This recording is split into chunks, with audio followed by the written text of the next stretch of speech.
everybody, and welcome to Tale of the Tape, the show about MMA by guys who love combat sports. And I'm your host, Craig, with my co-host, Mike Johnson.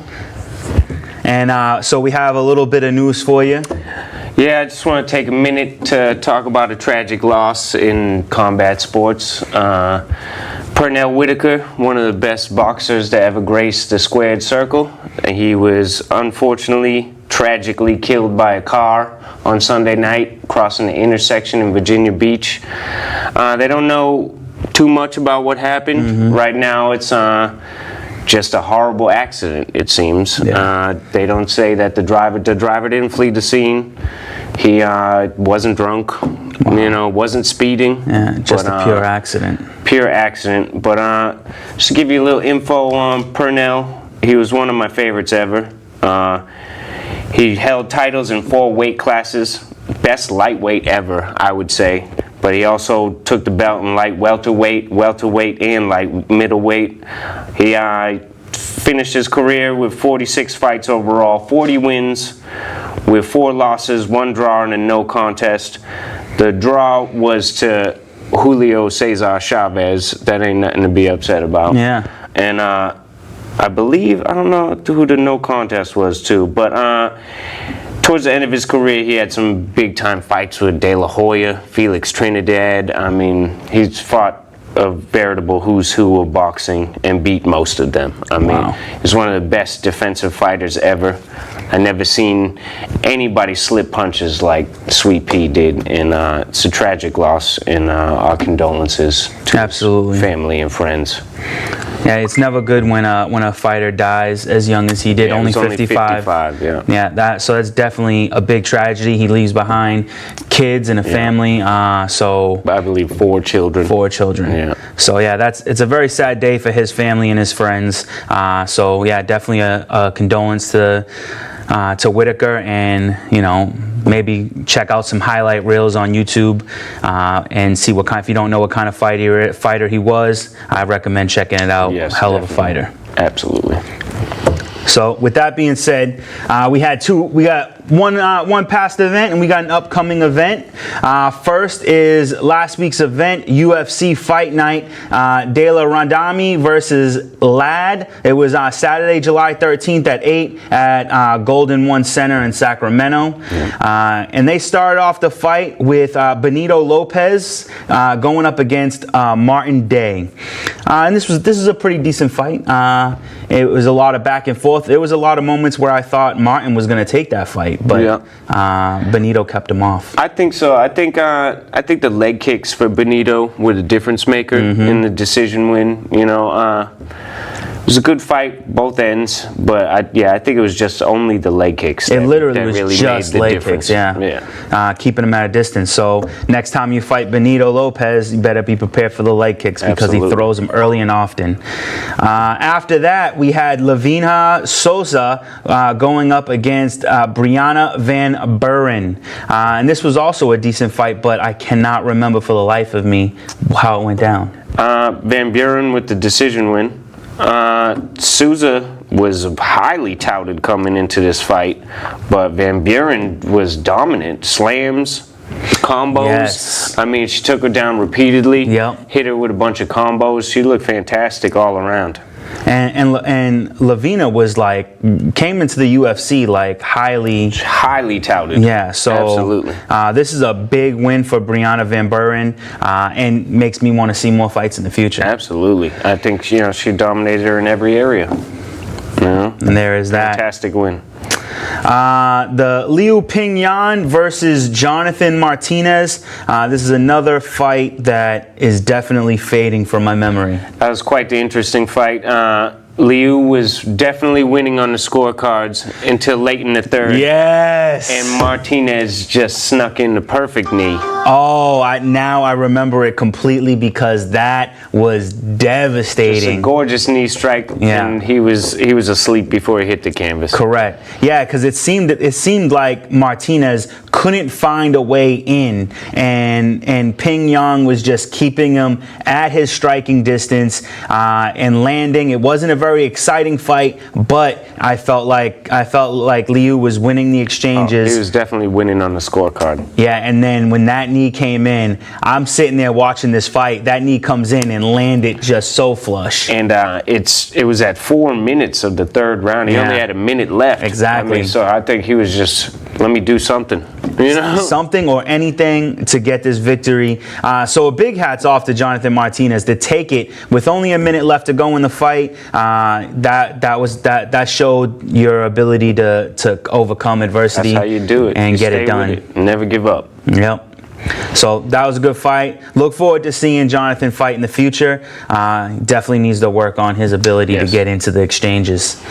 Next on the card in the featherweight division, we had Darren Elkins, 24-7, going up against the man, the killer Ryan Hall, 7-1, and I was highly impressed with Ryan Hall's performance. I loved it. Ryan Hall, known as a grappler, came into the mixed martial arts as having great jiu-jitsu, but his striking game has come so far. Leaps and bounds, I believe. He's throwing spinning wheel kicks and landing them. I mean, he knocked down Elkins multiple times from strikes. And that was the thing, is Elkins was supposed to be the heavy striker, and he was getting rocked over and over again. He's Ryan Hall's, kind of fun to watch with them Imanuri rolls that he was going for. Here It used trying to go right be for annoying, a leg now, bar. he's definitely stepped it up. It used to be annoying, but now it's like you're waiting for him to pull it off. I kind of like it. So the other thing I like about him is his nonchalant attitude that gives you a false sense of security, I think, in the octagon. Oh yeah. So and his aggression level, I think, is going up too as his confidence builds in his striking, and he's experimenting and it's landing. Yeah, man.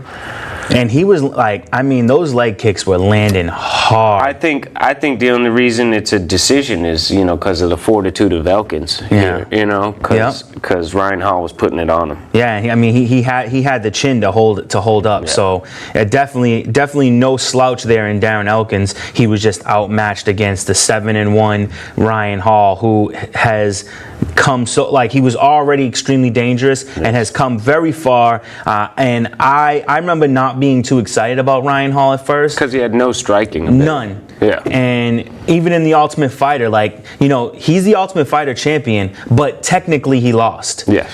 He lost to Saul Rogers, who got evicted from the country, deported for lying on his visa application, and he might have ended up being, because he would have went up against Connor's boy, the Irish Russian. Why can't I think of his name? I can't think of his name either. But he was supposed to face Saul Rogers, and Saul Rogers most likely would have won that fight. Yeah. Artem. Lobov. Yes. So Artem was a really great fighter, and he would have been a good fight against him and Saul Rogers, but he ends up facing Ryan Hall, and he got little to no ground game. Right. And Ryan Hall ends up getting the second chance and becoming the Ultimate Fighter champion, and he is not wasting that opportunity. No, and he is improving every time, and that's the way that you march up to a title shot. There it is. All right, this next fight had a lot of implications in it. Juliana Pena versus Nico Montano. Both fighters had a long layoff. Nico had about a year. Juliana Pena, 2.5 years. Yeah. She even had a kid in the time of her layoff. So this was a much anticipated fight for both fighters. I really love this matchup, and I don't think they could have matched up two fighters better than these two. Fantastic. Both of them fought a fantastic fight. The way that it came out the gates, you thought Montano was going to, control her, but Pena came out in that second round and turned it around. Completely. I mean, she started striking much better. I think that's what opened it up for the grappling control, because she even started wrestling better. Yeah. But I think it was the will that she was taking from Nico with them strikes that really did it for her. Yeah, I definitely was shocked in the beginning of the fight. Like, we both had Juliana Pena winning this fight, but I really like Nico Montana. She's strong, she hits hard, and she's got really good ground game. And when she dominated Pena in the first round, I thought, hey, oh man, that layoff really took it out of Pena, and she might not be a contender anymore. But she just proved to me how much of a contender she really is. Yeah. That she could come back from such a dominated first round and completely turn the tide. Yeah, absolutely. It was night and day from the first to the second round. And for both fighters, it had nothing to do with the gas tank. I was impressed with their gas tank. At first, I thought that Montana might have been gassing out because of how much pressure she put on in the first round, but she couldn't grapple with her in the second round, which seemed strange. But I think it was just Pena turning the dial up. Yeah, because when they were standing, they were both striking as if it was the first round. Oh, absolutely. You could see that they could have gone 5 rounds. But this was an impressive fight by both ladies. I personally cannot wait to see either one of them fight again. Juliana Pena calls out Amanda Nunes and says that she's probably the only fighter in the division who can show her something she's never seen before. Yeah, I don't know. I think that there could be other fighters that she could face off against, but a title shot could make sense. But I think she has to fight a little bit more after the long layoff. I mean, technically, she did just beat a champ. Nico Montana was absolutely the flyweight champ. But I do agree. I think maybe Juliana Pena needs to fight some people who lost to Amanda to prove that she's even ready to. Because if she goes up against the likes of Holly Holmes and loses, or absolutely. I mean, Cyborg. Montana is an incredible fighter, but she's not the lioness. No, let's be honest. She's not. What I mean, it doesn't. I mean, her record was 4-2. A decision win over her doesn't really earn you a title shot against Nunes in my eyes. I agree with you 100%. So, well, we'll see what happens with these two fighters in the future, but definitely two fighters to watch out for their next fights. And then after that, we have Andre Fili. I love that his name is Touchy Fili. Right. Like, it's a weird name. Touchy Fili. Touchy Fili. Yeah, I like that. And he goes up against Shaymon Moraes. Once again, another good fight that ended quickly. Yes. What'd you think? I thought Moraes was going to have more for this. He's got a great Muay Thai background, but hats off to Andre Fili. Great win. He kept him at range nice. It landed like a right cross and then a kick in the same combo that really hurt him. And then patiently finished. I thought that was the best part of it. He didn't bull rush him when he had him hurt. He picked his shots and really took him apart. Yeah, I gotta be honest with you, is when I saw Andre Fili, I really just saw in my head, I saw another Cody Garbrandt. And I didn't necessarily, I had him winning. I think we both had him winning, but I didn't know how good he was. I think I only seen one fight from him, but this fight to me proved something to him, because I agree with you. Shaymon is no slouch, and he definitely picked him apart. And I love that you said that he was patient in his victory, because a Cody Garbrandt, as soon as he sees the hurt is going on the attack, he picked his shots and put him away. And I mean, Shaymon has, like I said, great Muay Thai background. I thought he would have a lot more for this fight. I mean, he hit him with some powerful kicks right off the bat. That's his game, but to be able to avoid the damage that he did, Fili, and land the damage that he did, that was a wonderful fight. Knockout in the first round, 3 minutes in, so. Yeah, so it was definitely an impressive victory, and one of those wins that, you love to see. If you're a true MMA fighter, you love to see a contest happen no matter how it goes down. But when you're one of those fair weather fans, these are the fights that you look forward to. So this is definitely a fight to definitely watch again. After that, in the men's lightweight division, we have Mike Rodriguez, 10-3, who went up against Josh Allen, 13-5. This is another one of those fights. It's fading from the memory. What happened? It's a decision win for Allen. Nothing too exciting. I I thought it was good for Allen because he came in on 10 days notice for the fight, so it was a good win for him. But nothing too much standing out. Some striking exchanges, some grappling back and forth from both of them. It was pretty even, except Allen was just a little better. There it is. Probably the least of the night. Least of the night. I can agree with that one. All right, and now I believe that was actually the main event of the prelims. So now the first fight of the main card, which I thought was a pretty good fight. Marvin Vettori, 12-4, going up against Cesar Ferreira, 13-7, and this really showcased Vettori's abilities. I like this fight a lot. I think that he handled himself in the striking and really put it on him. One of the things I didn't realize before this fight was that he actually lost a split decision to damn, why can't I say his name right now? The dude who's like Anderson Silva and Bones Jones. Israel Adesanya. He actually still to this day believes he won that fight. Really? Looking for the rematch, but he's a scary fighter in the octagon. Yeah, one of these Italian guys coming up. Like I said before, we got a lot of Italian fighters coming up these days. He had a great game plan. He knew that he didn't want to be on the ground with Ferreira, and he didn't let him take him there. He kept him at range, landing 1-2s, landing that nice little uppercut here and there, and just picked him apart round after round, pretty much. He was fading in the third, Vettori, for sure. Yeah. So when you throw at that high a volume, I think so. He landed quite a few, but he didn't waste a lot of punches. But he was also chasing Ferreira down all night. So it took a lot out of him. So, he's got to up that gas tank a little more. Especially if he's going to be that type of fighter who's going to chase someone down. You can't chase down Israel Adesanya.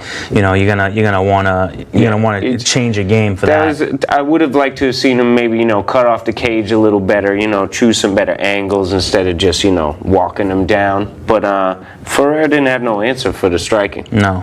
Yeah, it was to me, it was a one-sided fight, and I look for another fighter. I'm looking forward to seeing more battles. I'd like to see him go up against the likes of Kevin Gastelum. I think Vettori is a big 185. Yeah, he is a big 185. Strong 185. And Kevin Gastelum likes him big. He likes to knock down those big boys. I think that would be an ultimate test for Vettori. Like a fantastic fight. Yeah, and both who have lost to Israel. Exactly. I like that fight a lot. Maybe we'll get that fight. We'll see what happens. Moving on to the middleweight bout, Carl Robertson fighting against Wellington Turman. And this was a surprise to me. It seemed like Robertson came out strong in the beginning. He won the decision, which I think was a complete robbery. You are right. You know what? Personally. You know how right you are? I had Wellington circled as if he won the fight because I remember he won that fight and he got robbed. He did win that fight. Yeah, he got robbed. The first round you can make an excuse for Robertson winning, but the second and third was pretty much back controlled the whole time by Thurman, and I didn't understand. I mean, he was landing ground and pound. He had the choke set in the second round that almost finished him. Hats off for Robertson and getting out of half of the submissions he got out of. Very impressive. I mean, it was armbar attempt after armbar attempt, a triangle attempt. You don't win rounds by getting out of submissions, though, right? You don't. And I mean, he had that choke nearly finished. I would have gave the second round 10-8 to Thurman. I can't disagree with that. And then the third round he came out and rode his back some more, took him down again with, attempted 2 more arm bars, I believe, ended up on his back with control and, landing shots. I can't understand how Robertson won this fight on the cards. I got to be honest, when the decision came out and they gave it to Robertson, I was absolutely confused, and I should have rewatched the fight, and I'm gonna have to rewatch it maybe to see if I see something. But at the end of the day, like, second and third round were absolutely controlled. Even by the striking Thurman. exchanges where Robertson tried to explode, it looked like he would get blocked, and then Wellington would land a strike of his own, and then he would take him down. I think he controlled him everywhere. I think it was a complete robbery. But I want to check it out again myself. Yeah, we'll have maybe we'll watch it together and see what happens. I remember watching it, and when they were about to give the decision, I was like, oh, that was a great win for Wellington. and then they call out Robertson's name, and I was dumbfounded by that decision, but I mean we aren't the judges, but I think that maybe we give this another watch and maybe we come back with some disclaimers. I don't know, but I got to see what I'm not seeing. I don't know. I watched it pretty thorough. Yeah, right. I felt like I was paying full attention, and that blew my mind. But the win goes to Carl Robinson by decision, and that's how it goes, no matter what we all think. But I definitely think that there was a bad. It goes down in the book as a win for Robertson, but that was a robbery. Exactly. Ski mask and everything. Yes. All right. The next fight on this card is Josh Emmett, 14-2, going up against Mirsad Bektic. Yeah. And this was also another good fight. I'm starting to really like Josh Emmett. He's making a lot of noise. Making a lot of noise and making some clear points that he's in title contention. Yeah, I don't know if there's anybody that hits harder than him in the division. Was it featherweight? Yeah, featherweight. He's dropping everybody that he puts a punch on. This one was even incredible. He floored Bektic with a jab, that he stepped into and finished him on the ground. I think it was a silly game plan by Mirsad Bektic. He by far had the advantage on the ground, but I think maybe he wanted to test himself against the power. I don't know. That's silly. It was. I mean, if you're going up against a guy with that much power that he can hit you out, one punch knockout, puts down Michael Thomas, who's got some of the fastest hands in that division. If he's putting out guys in the first round over and over, use what you're good at. It didn't make sense to me. What's weird about this fight is it was the featherweight division, but I thought Michael Johnson was a lightweight. Yeah, I think Emmett might have come down from lightweight. I'm not sure. Either that or it's just down wrong as a featherweight fight. Maybe it was a lightweight fight. But because he fought Josh Emmett. I mean, Josh Emmett fought Michael Johnson. Michael Johnson's fought Dustin Poirier, and Dustin Poirier was a lightweight competitor. So I don't know. And actually, Dustin Poirier was. Oh no, Dustin Poirier was featherweight because he went up to lightweight because he's the interim lightweight champ. So maybe Michael Johnson fighting Justin Gaethje. Is he also a featherweight? I think he's lightweight. Yeah. So he did, and because he was winning that fight, and then he got beat at the end. So I don't know, maybe Josh Emmett fluctuates between. And he fought Khabib, didn't he, Michael Johnson? Yeah, he fought Khabib, who is the actual lightweight champ. So maybe this was a lightweight fight, and it was just listed as featherweight. So I don't know. Because Josh Emmett is a thick guy. He's a big dude. And Bektic wasn't little either. No. Yeah. So maybe it's just written wrong. Possibly. Because those would be some big featherweights. We're gonna do some research. We'll check on that, and we'll figure it out. Yeah. We might get back to you, or we might just forget about it altogether. Maybe. It's only Josh Emmett. It's only Josh Emmett. I'm kidding. No. Well, I'm definitely excited to see Josh Emmett fight in the future. I think he might have 1 or 2 fights ahead of him to get to that title contention, but he does look like a guy who can contest the belt. And a good matchup for Max Holloway, if it is featherweight. Yeah. I mean, if it's featherweight, I would love to see that fight because, man, I don't think he's faced that much power. No. So I mean, Holloway faced off at the likes against Poirier. Yeah, and we seen what happened. Yeah, from the exactly. Power shots, So and Emmett might hit harder. Yeah, and he the type to engage a guy like that because he believes in his chin. He could be the guy who accidentally knocks out Max Holloway, and I don't mean literally accidentally, but unsurprisingly. So we'll see what happens with that. Watch out for Josh Emmett in the future. Next on the card, Uriah Faber, 34-10, coming out of retirement to face Ricky Simon, 15-1. And I don't know about you, but this was the shocking fight of the night. Fantastic. I loved it. I think Ricky, came out and he thought that, if I just put on some serious pressure, I could take care of this old guy real quick. And he learned something. He learned a big, valuable lesson that day. Once Uriah found the comfort zone, after a couple leg kicks, he just found the perfect placement on the punch because Ricky was swinging kind of wild, trying to finish him early, trying to make a big name for himself. And Yeah, now he's on the wrong end of a highlight reel. Exactly. And what's great about this fight is if you don't really know, Uriah Faber does not have a KO or a TKO in the UFC. He hasn't had a KO since the WE Strikeforce days. WEC. You know, since he was a champ back in those days.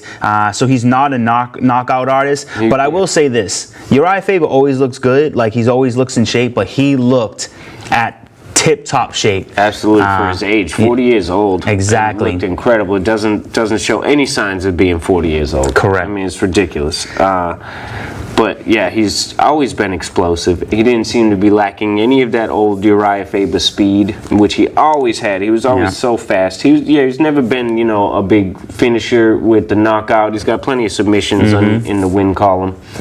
But what a punch. 40 seconds in. It was slips a beautiful right hand in the exchange, you know. Puts it on him. It was a bit of a overhand hook, you know, coming over Ricky's arm. Those are the best knockouts. The overhand hook. I love it.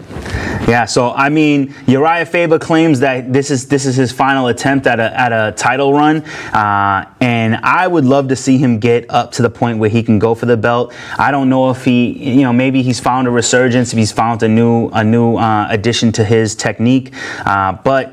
As far as I'm concerned, I don't know if Uriah Faber has it in him to take the belt. I don't know. I mean, he was always, you know, really good. But he came up against the likes of some big names. You know, Mike Brown, I think, was the one who took the belt from him way back. Who trains a ton of different UFC guys this day. Trains with a bunch of champs, honestly.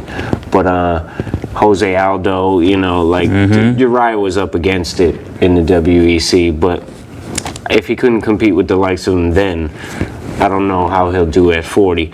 But he did have some nice words to say to Henry Cejudo a little bit for calling him out. So that was good. And you know what? Title shot or not, I think I'd like to see that fight. Yeah, absolutely. I think that'd be a good contest. Had a pretty decent chance too. Oh, you know, the styles match up pretty good. Yeah, because he's a submission expert, so like it's not gonna the ground game isn't gonna be easy for Cejudo, and I think he might be stronger than Cejudo. Right. So I don't know. We'll see what happens, but. And if you're in shape at 40 with that many fights under your belt, I mean, you only get better. Yeah. You don't get worse. You know. So you know? I guess we'll see what happens.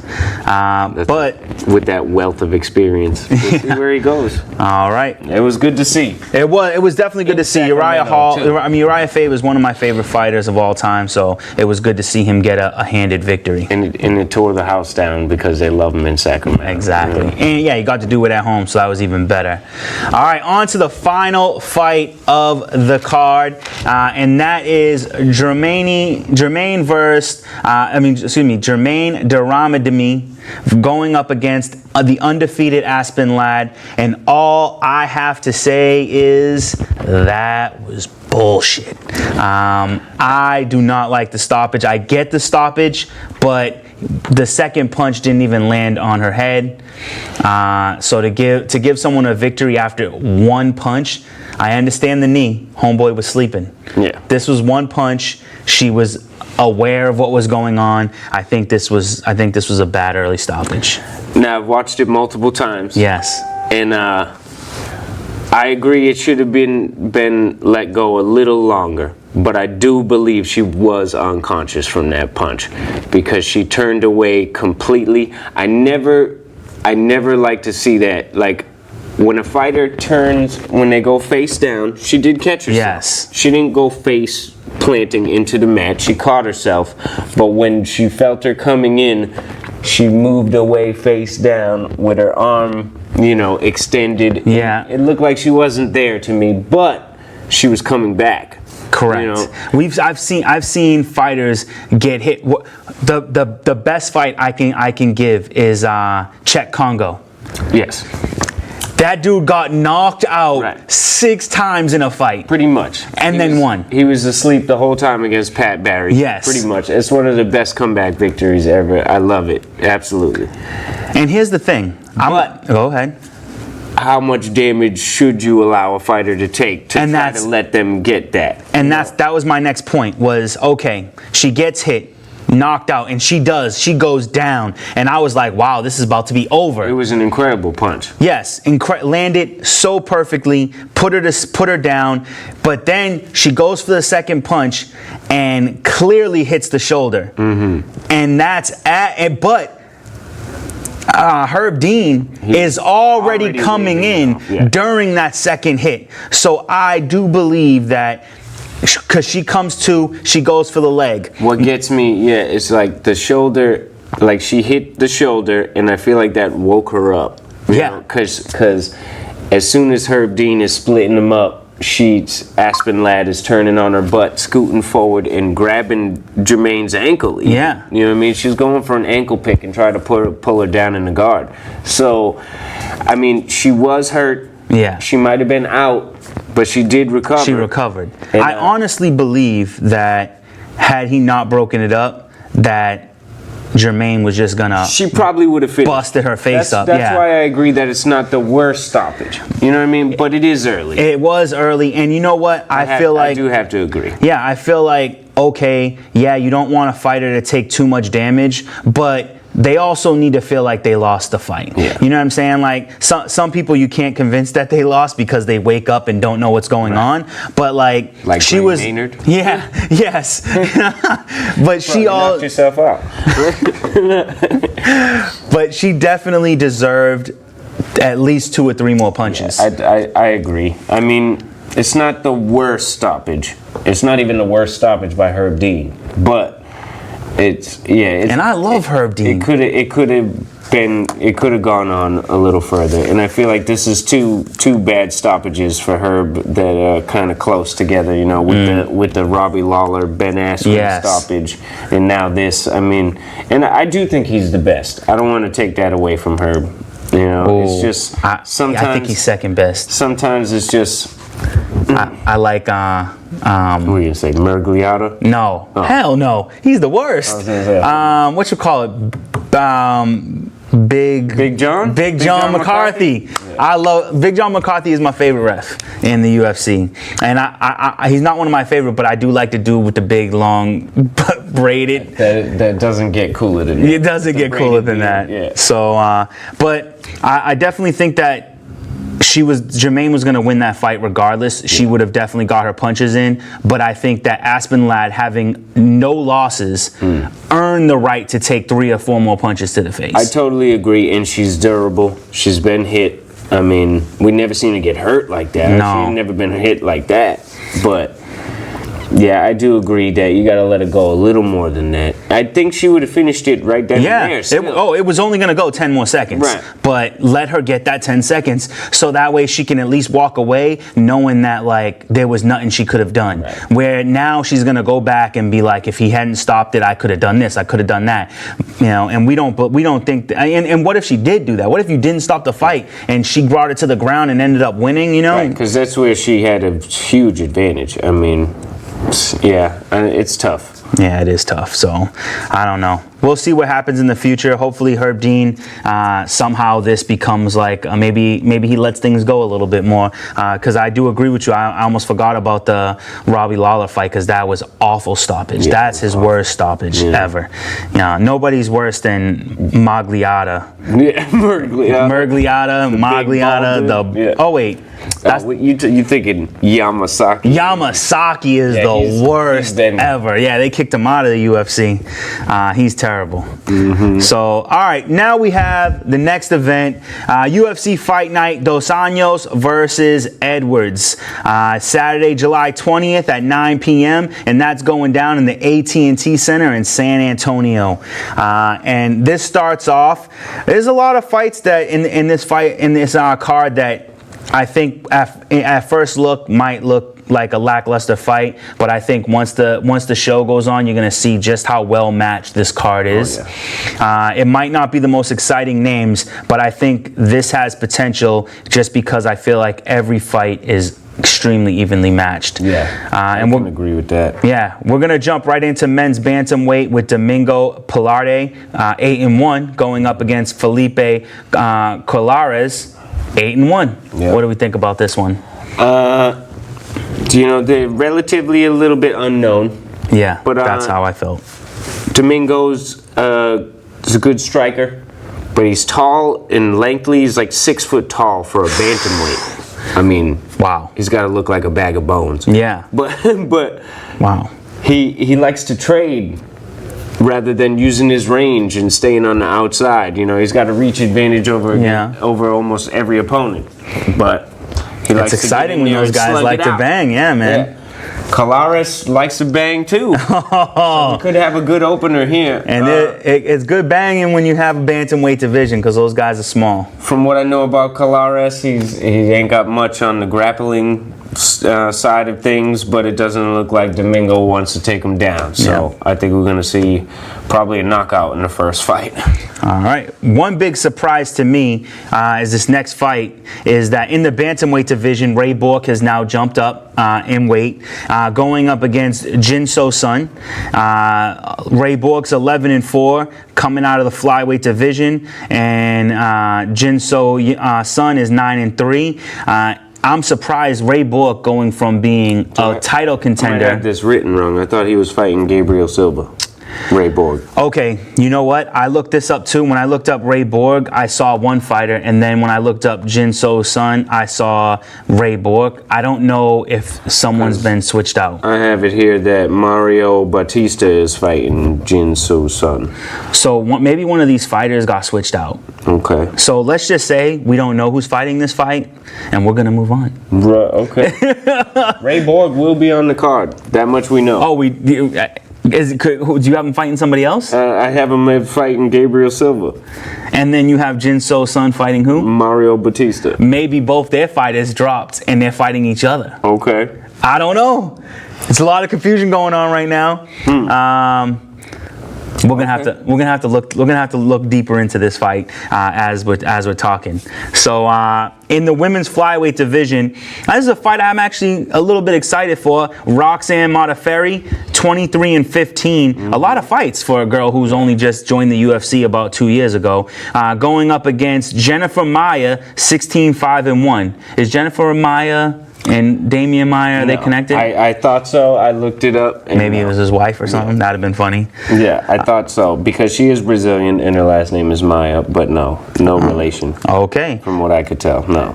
This could be a really good fight, though. Roxanne Modafferi has pretty good striking. She looks like someone who doesn't belong in the octagon, but once that gate closes and they say fight, she belongs in the octagon. Yeah, she's a little on the older side.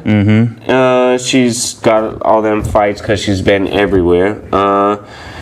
She's got better wrestling than Maia, from what I could tell. She just come off a decent run in the Invicta promotion, with a couple of fights in a row. So I think Modafferi this is definitely her fight to win, I think. And if she loses, I think it's because she loses it herself. Yeah. And it might be her last opportunity to remain in the UFC. She does have a victory. She did win her last fight against Valentina Shevchenko's younger sister. The other Shevchenko. So she does have victory. So maybe a loss in this fight isn't as devastating, but she definitely needs more victories to sustain her name in the UFC. Yeah, they say Maia's a slow starter, so Modafferi's best bet, put it on her early. All right, well, we'll see what happens. On to the light heavyweight division. Another fighter I like to watch is Smiling Sammy Alvey, 33-12 with one no contest, going up against Clydeson Abreu, 14-3. I don't know a lot about Clydeson, but I know Smiling Sammy loves the strike. So, what do you got? As far as Abreu, all I know is that he lost his debut. So, his second attempt. He's up against Alvey. So he's got to win. Yeah. He's a veteran of mixed martial arts in general, Alvey. He had a bad stoppage last time out. I forgot who he fought, but it was the same kind of thing. The same kind of thing with the Aspen Ladd fight, and he. Oh, really? He was stopped. Jim Crute. Yeah. Yeah. and it wasn't a fair stoppage, if I remember correctly. I hate that. Yeah. I never want to see a fighter get too brutally beaten, but you know, these guys sign up for this thing, and this is what they want, and they don't. And losing is the worst thing that can happen to them, especially if they have an opportunity to come back. And I don't want to see anybody being given the opportunity that Czech Congo was given. Right. But I think, you know, Pat Barry should have won that fight 4 or 5 times. Yeah, exactly. Yeah. You know, and if a fight like that and a fight like Jermaine won, like going back to that Herb Dean fight, shouldn't have Robbie Lawler rocked the crap out of Ben. And when he's, you know, shoveling them punches on the ground, like, you don't stop it there. But so yeah, it was a weird situation. But and does he think Aspen Ladd can't take a few shots? Does he think, you know, the women have to be stopped earlier? Maybe. Because that's no good. No, it's not good at all. I definitely think that they need to evaluate the situation and figure out what qualifies a fair stoppage. And you know what? I just want to jump back to that. And much respect to Aspen Ladd, who didn't make excuses and said that, you know, even though she thought she was still in it, she said the ref saw something that maybe she didn't, and they have to do their job. And I respected that about her. Classy. Also, with Robbie Lawler in that fight with Ben Askren, you know, he yelled at her first, like, you know, what's that about? But then it was like, hey, man, you know, shit happens. Exactly. Like, what are you going to do? It's the UFC. There ain't no more heat of the moment than right there. You know what I mean? Like, that's a hard thing to call. Yep. So we'll see what happens with that. So next fight is another fight that I really want to see. And I don't know why, but I just do. But in the women's bantamweight division, Raquel Pennington making her return. She has a very unimpressive record of 9-7. Very unimpressive. Very unimpressive. But the last fight I saw her win was against, why can't I say her name? The girl who Ronda Rousey always beat it and hated. Kat Zingano. No, the other one. The pretty one. Miesha Tate? Miesha Tate. So the last fight she fought dominated Miesha Tate. Like, Miesha Tate wanted no part of Raquel Pennington's hands. And now she's facing Irene Aldana. And Raquel Pennington is a brutal striker. She has excellent striking. Great striking. But I think this might be her last ditch effort to stay in the UFC. Yeah, Aldana is on great form. I mean, she's putting it together. She's coming off a couple good wins. I think she takes this one. Absolutely. I can't disagree with you on that. I think that Irene Aldana beats Raquel Pennington, and Raquel Pennington might need to reside to the Bellator format and see how she fares there. Because 9-7, that's a lot of fights to be pretty much 50-50. Right. So we'll see what happens with that fight. But I did used to like Raquel Pennington, so I would like to see her win, but I don't think she has this one in her. And then once again, same exact type of situation is Bruce Leroy, Alex Calares, 14-12 and 1 no contest. Like, that is a record nobody ever wants to have. And he's going up against Steve Peterson, who's 17-8. I love Bruce Leroy. Yeah. He's an exciting fighter. But I think that's what keeps him around. Exactly. Because with a record like that, there's no reason you should be in the UFC with a record like that. No. And maybe he's found some new coaching and he's trying to resurge his career. If so, I would love to see that happen, but I honestly can't see it. I think he's the better grappler of the two. I think Peterson's a little small for the weight class. So, I mean, he's got that in his favor. But, yeah, he needs this win. Yeah. Well, we'll see what happens. And then moving on into the heavyweight division, the great Andrei Arlovski, 27-18 with 2 no contests. That seems like a lot. This is the main card now, right? This is the main card. Yep, this is the first fight in the main card. Thank you very much. He's going up against Ben Rothwell, 36-11, and I just think that this is a really good matchup. I definitely think so. Someone's going to sleep. I think possibly early, too. Yeah, definitely first round. As much as I like Andrei Arlovski, I think Ben Rothwell's got the much better fortitude. Really? I think he has the better chin. Arlovski is the better striker for sure. And that's why I think I have Andrei Arlovski. Like he absolutely, has the better hands. He absolutely has the better power, probably even the better cardio. But I don't know. Rothwell, he has a way about him, and he's gritty, super tough. And he does have he has the chin. He has that chin strength. I think the last fight out where he lost decision Ivanov was, I think that was a bad decision. I don't think Rothwell lost that. That was another one that had me scratching my head. But this is a good fight. I'm excited for this fight because it's going to be a one-round war, and one of these guys will come up victorious. I like Andrei Arlovski so much that I have to pick him in this fight, but I do understand your pick of Ben Rothwell. Yeah, I mean, I'd like to pick him too. I just don't know. Because of that fortitude. Yeah. And we've seen it before with Arlovski that, he can be put out.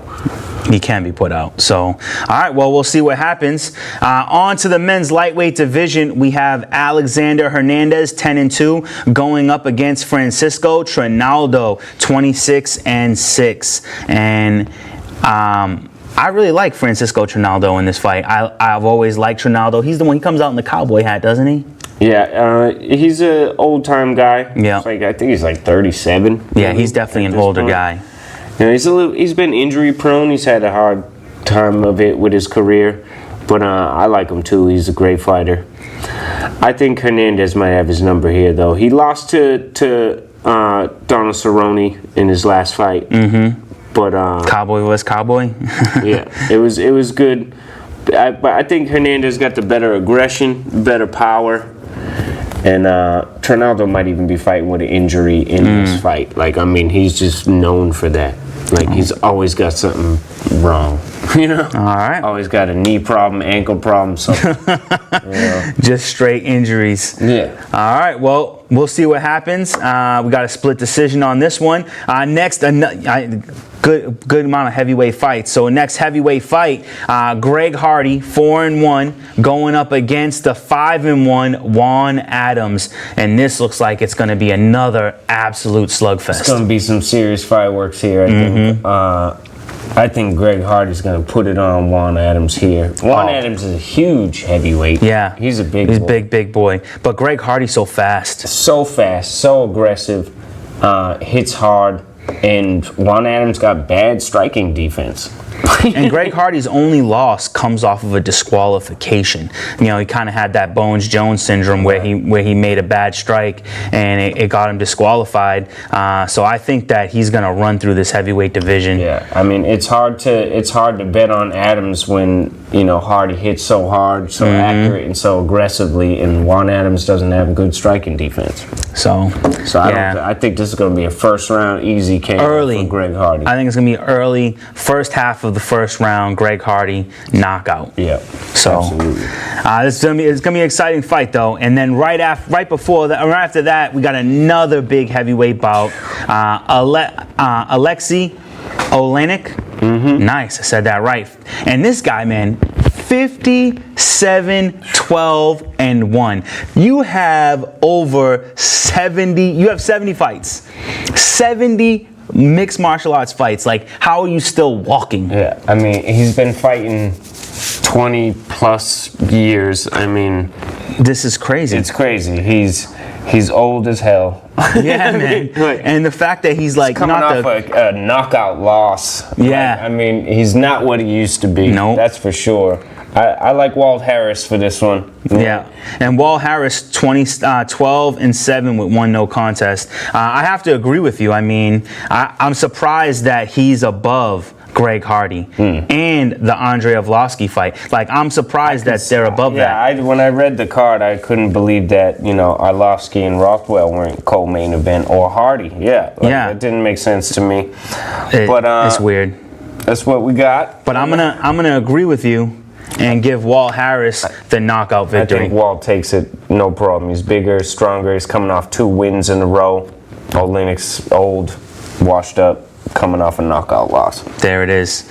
So we both have Walt Harris going in, taking this one. I don't know how early this will go. I'll maybe give him second round, but I think Olenek is definitely going down. Yeah, I think so too. I mean, he's got a wealth of experience though, and a wealth of knowledge in the game. So I wouldn't count him out. But Never. But yeah, You can never. I think it makes it a little hard on Walt, but Walt will take him by the second round. Yeah, you can never count out a striker in any match. He's been in 70 pro fights. Exactly. So that to me is mind blowing. I feel like he's got to have close to the most fights Right. in the UFC. So after that, we now have the main event of the card in the welterweight division. We have Rafael Dos Anjos, 29-11, going up against the 17-3 Leon Edwards. I gotta say, I get more excited about this one the more I look at it. Correct. Because Rafael Dos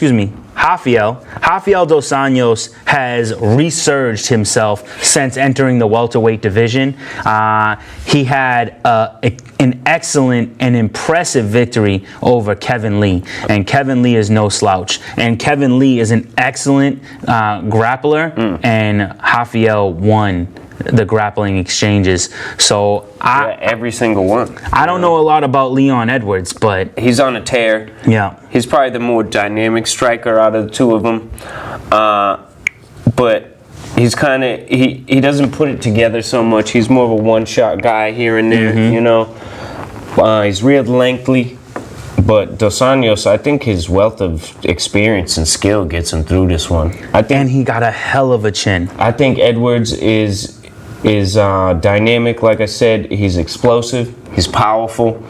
He's got a good ground game, but Dos Anjos, I think, is too skilled, too experienced in the resurgence. He's like a whole new man. A whole new man. Like, there was a point after he lost his belt to Eddie Alvarez. Yeah. I felt you saw the downward spiral he was on. Right. He was pretty much losing all of his fights. I will give it to him, like I said before. He's got a hell of a chin. Like, he's taken some serious shots and just stood in front of the fighter.